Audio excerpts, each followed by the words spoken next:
Welcome to another edition of Art of the Kickstart. Today we are talking with the founder of Becket London, Miss Ali Roberts. Ali has been designing this amazing bag. It is active on Kickstarter right now as we speak. There's only a few days left, but we already pre-sold over $20,000 worth of bags. So any support that you can do, even after the campaign ends on December 3rd. But Ali, I am super excited to have you on my show today. So welcome. Thank you. Thank you very much for having me. I really appreciate it. Absolutely. So if you would, for our audience, let's just dive in and give them the elevator pitch for your product and why you created it. Yeah, absolutely. So Becket London is a type of bag. Basically, it's a premium bag that we've designed to improve the daily routine and transitions between the work, gym, and weekend travel. And we've done that through organization, hygiene, and sustainability.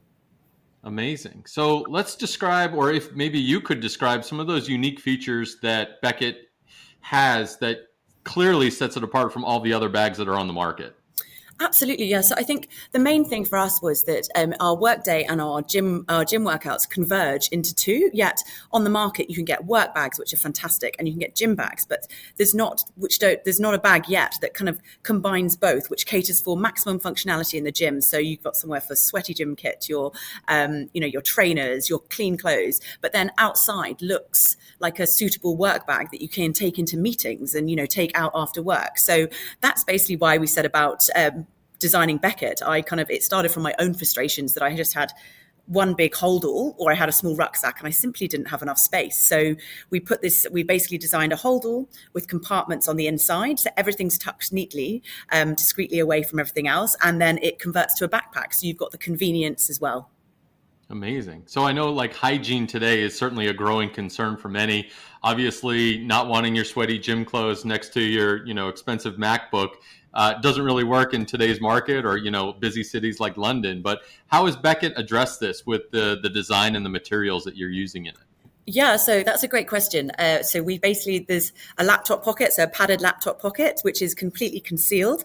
And then next to it is another pocket for a reusable wash bag and also your sweaty gym kit. So it's got its own dedicated compartment and you put it in its own laundry net. So it can sit within the bag for the day when you're in the office and not basically contaminate the rest of your bag.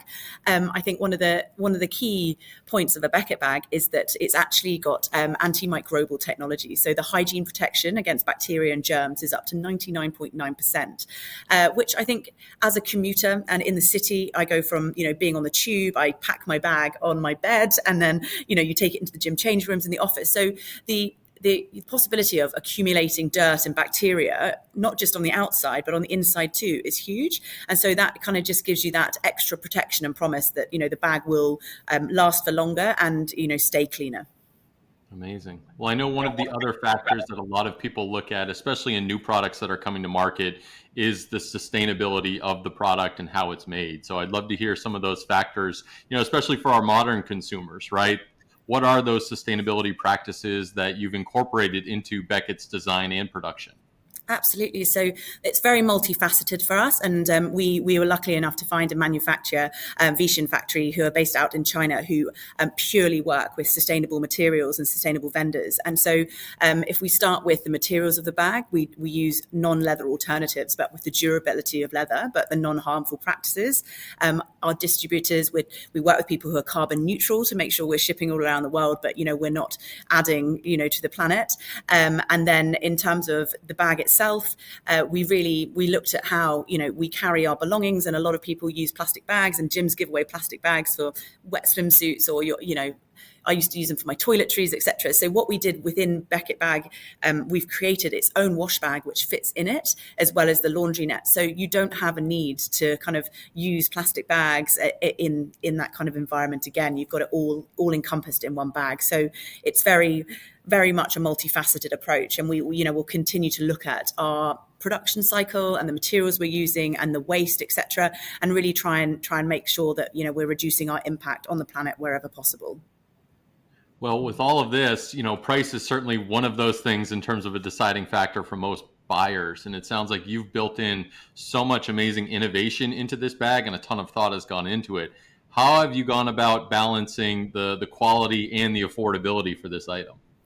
Yeah, so it's an interesting one because if you're looking at the bag, people will only pay a certain amount for a gym bag, but then if you're looking at a weekend holdall, people often pay a lot more for that. And then you look at kind of brand name, and you've got the bags where people are paying 500 plus for the name essentially, but the quality isn't much better. You're paying for the brand identity. And then you've got probably lesser expensive bags on the market, but again, great brand names.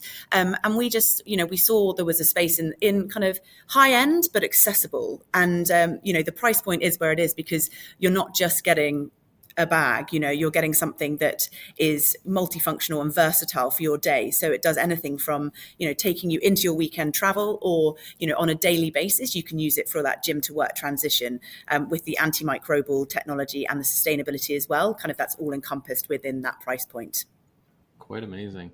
What I'd love to dive into now is kind of maybe more of the developmental journey that you've been on with this, because a lot of our listeners and a lot of the people that, show up to the show or ask questions, they're always, the entrepreneurs, right? And they want to, they want to do something, but, they don't know that first step. And I know launching a product always comes with its challenges. So maybe you could share, part of your journey and maybe how you've overcome some of the skepticism about your product.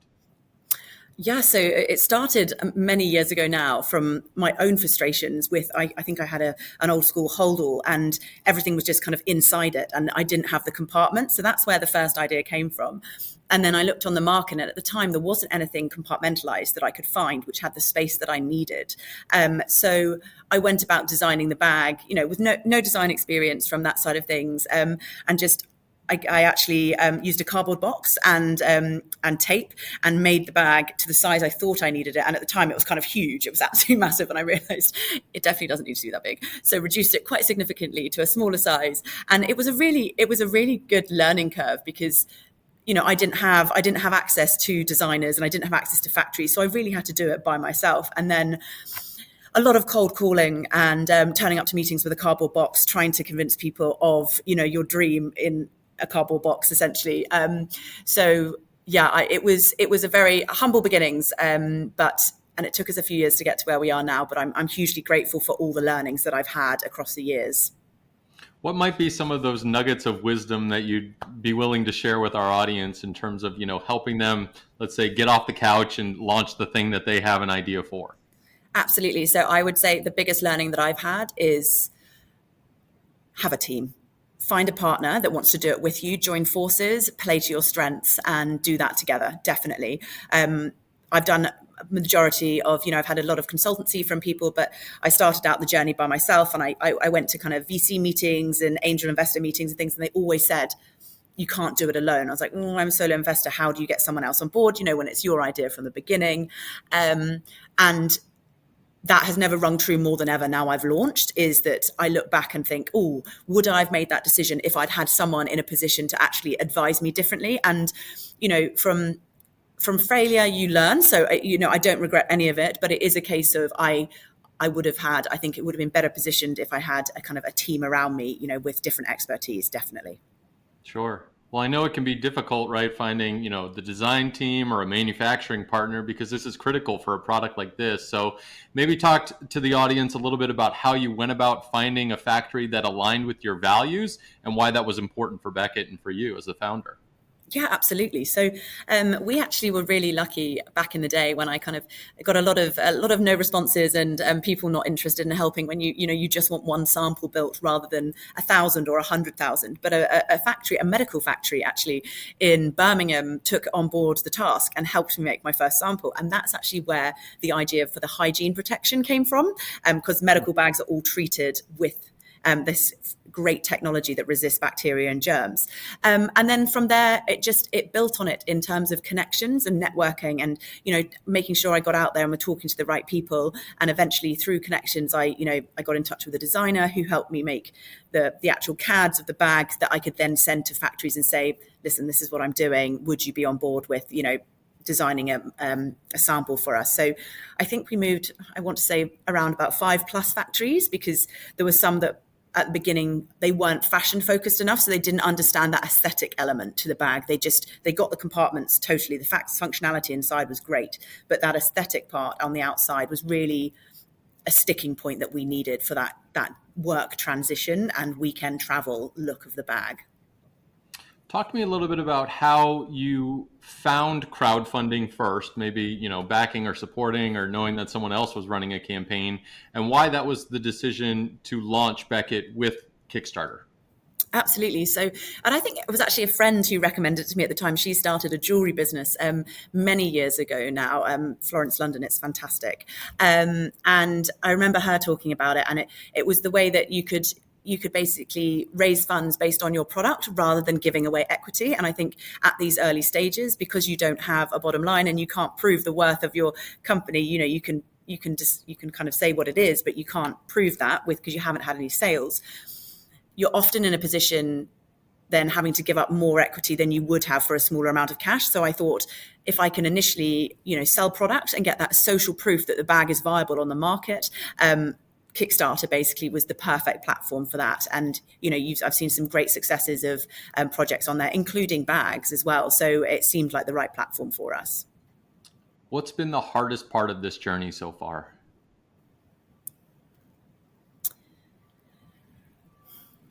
Launching.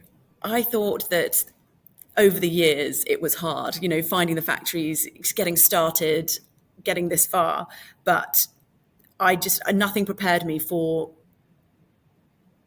launching and kind of the stress that you feel every day relentlessly, just based on you can never do enough and you've got to keep going. And it is, I would say that it was definitely, it is launching. It's currently now. What's been the best part of this process so far, Ali? The people I've met along the way, and the support I've received. When you talk to people about the product, I mean, not everyone's, the same, not everyone's, as positive as everyone else, but definitely the support and the people I've met and kind of the encouragement you get as a female entrepreneur as well. And people being in, even the fact that I've got this far to create a bag, get it to market, have bags on their way, and that kind of support, and it really makes you want to continue and make sure that you're successful in that. Absolutely. Well, Ali, this is going to get us into our launch round where I'm going to rapid fire a few questions at you. You good to go? Yeah, hit me. All right. So what inspired you to be an entrepreneur? My dad. Amazing. So if you could work out with any entrepreneur throughout history, living or dead, who would you want to have a workout with? I'm going to stick in modern day and say Steve Bartlett. Steve, nice. He is a new one to the show, but definitely not new to the entrepreneurial world. So what would be your first question for him as you're working out in the gym? What do you bench? No, I'm joking. I think my first question would just, honestly, it's so interesting when you meet an entrepreneur, asking them how they started, like where did the idea come from, how did you get your company from being, a small business that you started at home to kind of, you're selling out in billions and kind of becoming this huge entrepreneur. So I think that would be my first question, is the journey. I think is always interesting to hear. And it's always unique, right? Yeah, exactly. So what advice would you give to a new inventor or new entrepreneur who's looking to launch their product? Don't give up. And on the days when you feel as though you regret the decision or it's not going to be successful, remember why you started. Mm-hmm. I think that would be just staying positive and just reinforcing, because you'll have ups and downs, days when I'm thinking, oh my gosh, this is great, I can absolutely do it. And then you think, how am I going to do it? And you've got to just remember why you started and the reason, where you're going. It can be a roller coaster ride. Yeah. Not a good one, right? All right, last two questions. What do you think the top skill every entrepreneur needs to be successful?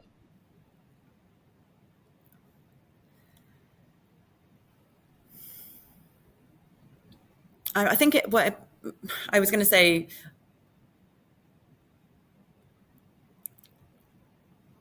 that's not really relevant if you're not client facing, but I was going to say kind of those people skills whereby, and maybe that is also something for someone who's not client facing. You've got to be able to network and be able to talk to everyone and anyone, and I think improve those relationships. And I think that's I guess a key part of any role. Even if you are doing tech and you're back of house and you're not talking to people, at some point that product has to be sold to someone. So you've got to make sure that you make those connections and you meet people and get your face out there for your brand. Absolutely. All right. Last question, Ali. You're doing great. And I know this is your first crowdfunding campaign, but I do want to know what you're envisioning of the future of crowdfunding. What does it look like? I would like to see it bigger in the UK. I think something that I've really learned from this was I'm based in London, and a lot of my backers are initially friends and family that kind of got the campaign started, and I'd say most hadn't heard about Kickstarter, so it's a different buy-in. Whereas in the US, it's very well known kind of thing, and it's great position. So I think just making crowdfunding, product crowdfunding especially, we have equity platforms here, bigger, I'd say, in the UK space for entrepreneurs. Awesome. Well, hopefully we can do that with this podcast and getting this published and launched. But I'd love to finish this out with you telling all of our listeners how they can get involved and support the launch and you as an owner. Thank you. Yes. Thank you all very much for tuning in and listening. I really appreciate it. So Becket London has 4 days left to go, and we're just under our target. So I'd love for you to check out the campaign and share if it resonates with you, and if you like, back us. We would absolutely love your support. So we've got some great deals on there at the moment, 34% off on the main product price, and that includes the accessories as well, the wash bag and the laundry net. And I think the winning thing on that is also anyone who backs on Kickstarter gets lifetime warranty on the bag. So no questions asked. If you help, you join us now on our journey, we would love to thank you kind of forever for your support and getting the brand off the ground. Amazing. Well, audience, thanks for tuning in. Make sure to visit artofthekickstart.com for the notes, transcript, links to the campaign, everything we talked about today. And of course, huge shout out to our crowdfunding podcast sponsor over at Product Hype, the top newsletter for new products that just launched. Ali, thank you so much for joining me today on Art of the Kickstart. This was a pleasure. Pleasure. Thank you for having me.